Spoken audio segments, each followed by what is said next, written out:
ನ್ಯೂಸ್5ಗೆ ಸ್ವಾಗತ.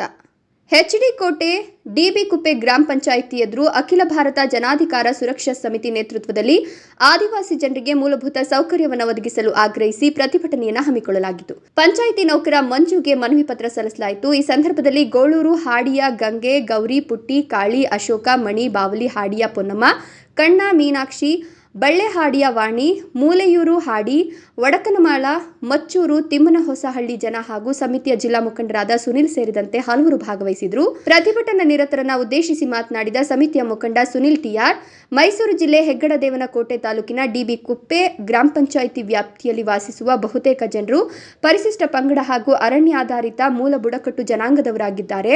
ಕೇರಳ ರಾಜ್ಯಕ್ಕೆ ಸಂಪರ್ಕ ಕಲ್ಪಿಸುವ ಗಡಿ ಪ್ರದೇಶದಲ್ಲಿದ್ದು ಪ್ರಾಕೃತಿಕವಾಗಿ ಒಂದೆಡೆ ನಾಗರಹೊಳೆ ರಾಷ್ಟ್ರೀಯ ಅಭಯಾರಣ್ಯ, ಇನ್ನೊಂದೆಡೆ ಕಪಿಲಾ ನದಿ ಹರಿಯುವ ಸುಂದರವಾದ ಭೂಪ್ರದೇಶದಲ್ಲಿ ವಾಸಿಸುವ ಈ ಜನರ ಬದುಕು ಮಾತ್ರ ಸುಂದರವಾಗಿಲ್ಲ. ಈ ಭಾಗದ ಬಹುತೇಕ ಆದಿವಾಸಿ ಜನರು ಜೀವನೋಪಾಯಕ್ಕಾಗಿ ಅರಣ್ಯದ ಕಿರು ಉತ್ಪನ್ನಗಳ ಸಂಗ್ರಹಣೆ ಹಾಗೂ ಕೃಷಿ ಭೂಮಿ ಇಲ್ಲದಿರೋದ್ರಿಂದ ಕೇರಳ ಹಾಗೂ ಕೊಡಗಿನ ಎಸ್ಟೇಟ್ಗಳಿಗೆ ವಲಸೆ ಹೋಗಿ ಕೃಷಿ ಕೂಲಿ ಕಾರ್ಮಿಕರಾಗಿದ್ದಾರೆ. ಇವರಿಗೆ ವಾಸಿಸಲು ಯೋಗ್ಯವಾದ ಮನೆ, ಶೌಚಾಲಯ, ಕುಡಿಯುವ ನೀರು, ವಿದ್ಯುತ್ ಸಂಪರ್ಕ, ರಸ್ತೆ ಇನ್ನಿತರ ಕನಿಷ್ಠ ಮೂಲಭೂತ ಸೌಕರ್ಯಗಳು ಸಿಗದೆ ವಂಚಿತರಾಗಿದ್ದಾರೆ ಎಂದರು. ಎಲ್ಲಿಯ ತನಕ ಹೋರಾಟ? ಬೇಕೇ ಬೇಕು, ಬೇಕೇ ಬೇಕು. ಆದಿವಾಸಿಗಳ ಗೋಳು ಕೇಳದ ಡಿಬಿ ಕುಪ್ಪೆ ಪಂಚಾಯಿತಿಗೆ ನಾನು ಬಂದಿದ್ದೀನಿ. ಮತ್ತು ನಮಗೆ ಇದು ಹಕ್ಕುಪತ್ರ ಇದೆ. ಹಕ್ಕುಪತ್ರ ಇರೋವ್ರಿಗೂ ಮನೆ ಇಲ್ಲ, ಮತ್ತು ಇಲ್ದಿದ್ದವ್ರಿಗೆ ಮನೆ ಬಂದಿದೆಯಲ್ಲ, ಇರೋರು ಇನ್ನೇನು ಮಾಡಬೇಕು? ಮತ್ತು ಕರೆಂಟ್ ಇಲ್ಲ. ಸೋಲಾರ್ ಹಾಕಿದ್ರು, ಸೋಲಾರು ಅದು 1-2 ದಿನಕ್ಕೂ ಬಂದಿಲ್ಲ. ಮತ್ತು ನಾವು ಎಂಥದ್ರಲ್ಲಿ ನಾವು ಅಡುಗೆ ಮಾಡಿ ತಿನ್ನೋದು? ಮತ್ತು ಈಗ ಬಂದರೆ ಫಾರೆಸ್ಟ್ನು ಕೂಡ ಅದು ಕಾಡಿಗೆ ಹೋಗೋದು ಬೇಡ, ಬಲೆ ಹಿಡಿಯೋದು ಬೇಡ, ಗಾಣ ಒಡ್ಡೋದು ಬೇಡ.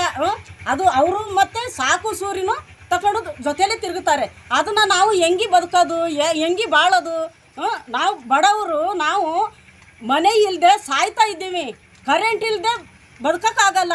ಮತ್ತು ಕಾಡಿಗೂ ಇದು ಹೊರಗಡೆ ಹೋಗೋದಕ್ಕೆ ನಾವು ಹುಲಿ ಬೇರೆ, ಕರಡಿ ಬೇರೆ, ಅದು ಆನೆ ಕಾಟ ಬೇರೆ, ಮನೆ ಪಕ್ಕದಲ್ಲಿ ಆನೆ ನಿಂತಿದೆ. ನಾವು ಹೆಂಗೆ ಹೋಗೋದು, ಹೆಂಗೆ ಜೀವನ ಮಾಡೋದು ಅನ್ನೋದು ನಮಗೆ. ಈಗ ನಾವು ಹೆಣ್ಮಕ್ಳು ಅಲ್ವಾ, ಅವರು ಬೇರೆಯವ್ರು ಅಂತ ಅಂದರೆ ಅವರು ಹೆಣ್ಮಕ್ಳು ಇದ್ದಾರೆ ಅವ್ರ ಊರಲ್ಲಿ, ನಾವು ಹೆಣ್ಮಕ್ಳು ಅಂತ ಅವ್ರ ಕಣ್ಣಿಗೆ ಕಾಣಿಸೋದಿಲ್ಲ. ನಾವು ಏನಾಗಬೇಕಂತ, ನಾವು ಹೆಂಗೆ ಬದುಕೋದು, ಏನು ಮಾಡೋದು ಅನ್ನೋದೇ ನಮಗೆ ಒಂದು ಅರ್ಥ ಆಗಿದ್ದಿಲ್ಲಲ್ಲ. ನಾವು ನೋವನ್ನ ನಾವು ತಿಂದುಕೊಂಡು ನಾವು ಇದುವರೆಗಾಗಿ ನಮ್ಮ ಅಪ್ಪ ಅಮ್ಮನೂ ವಯಸ್ಸಿಗೆ ಬಂದರು, ಅವರು ತೀರೋದ್ರು. ನಾವು ಮುಂದೆ ನಾವು ಅಂದರೂ ಬದುಕಿ ಬಾಳಾಡೋದಕ್ಕೆ ನಮಗೆ ಅವಕಾಶ ಇಲ್ವಾ? ಸರ್ಕಾರಕ್ಕೆ ನಾವು ಹೇಳೋದು, ಏನು ಮಾಡ್ತಾರೆ ಸರ್ಕಾರ? ಕಣ್ಣು ಮುಚ್ಕೊಂಡಿದ್ದಾರಾ? ನಮ್ಮ ಬಡವ್ರನ್ನ ನಾವು ಅವರು ನೋಡೋಕೆ ಇಲ್ವಾ? ಒಂದು ಇದ್ರ ಮನೆ ಅದು ಕೊಡೋಗಿ ಇವ್ರ ಕೈಲೂ ಶಕ್ತಿ ಇಲ್ಲ. ಏನು ಮಾಡೋದು ನಾವು? ಅಂದ್ರೆ ಗುಡಿಸಲು ವರ್ಷ ಕೊಡಗಲಿಗೆ ಏದು ಬಂದು ಪ್ಲಾಸ್ಟಿಗೆ ಪತ್ಕೊಳ್ಳೋದು, ಅದು ಒಂದು ತಿಂಗಳು ಬರೋದಿಲ್ಲ, ಹರಿಯೋದು. ಅದು ಏನು ಮಾಡೋದು? ನಾವು ಬದುಕೋದಕ್ಕೂ ಅವ್ರಿಗೂ ಇದು ಇಲ್ಲ ಅವ್ರಿಗೆ. ಅಂತಂದರೆ ನಾವು ಕಾಡಲ್ಲಿ ಬದುಕಂಗೆ ಇಲ್ಲ. ಏನು ಮಾಡೋದು ಅನ್ನೋದು. ಅದಕ್ಕೆ ಈಗ ನಾವು ಪಂಚಾಯತಿಯಲ್ಲಿ ಈಗ ಮಾಡಿದ್ದೀವಿ. ಪಂಚಾಯತಿ ಅವರು ಇದನ್ನ ದಯವಿಟ್ಟು ಪಂಚಾಯತಿ ಅವರು ಕೇಳಿ ನಮಗೆ ಒಂದು ಮನೇನಾಗಲಿ, ಕರೆಂಟ್ ಆಗಲಿ, ಏನಾದರೂ ಅವ್ರಿಗೆ ನಮ್ಮ ಪರಿಸ್ಥಿತಿನ ನೋವನ್ನ ತಿಂದುಕೊಂಡು ನಾವು ಇದನ್ನ ಬಂದು ಫೈಲ್ ಹಾಕ್ತೀವಿ. ಏನಾದ್ರು ನಾವು ಏನೋ ಒಂದು ಹಾಕ್ತಾರೆ, ನಾವು ಒಂದು ಜೀವನ ಮಾಡೋವ ಅಂತಂದ್ರೆ ಆ ಫೈಲನ್ನ ಮುಚ್ಚಿಡೋದು, ಇನ್ನೂ ಫೈಲನ್ನ ಅದು ತೆಗೆದು ಮನೇನ ಮಾಡೋದು, ಒಂದು ನೀರು ನಾವು ಕೊಡೋದು, ಒಂದು ಕರೆಂಟ್ ಕೊಡೋದು, ಒಂದು ಶೌಚಾಲಯ ಕೊಡೋದು, ಅದೆಲ್ಲ ಮಾಡ್ತಾರೆ. ನಮಗೆ ಯಾಕೆ ಮಾಡಲ್ಲ? ಅದನ್ನ ನಾನು ಕೇಳೋದು. ಕಾಡು ಸಾಯ್ತೀವಿ ನಾವು. ಸಾಯೋದಕ್ಕೆ ಇರೋದು, ಹುಟ್ಟಿರೋ ಮನ್ಸ ಸಾಯೋದಕ್ಕೆ ಇರೋದು.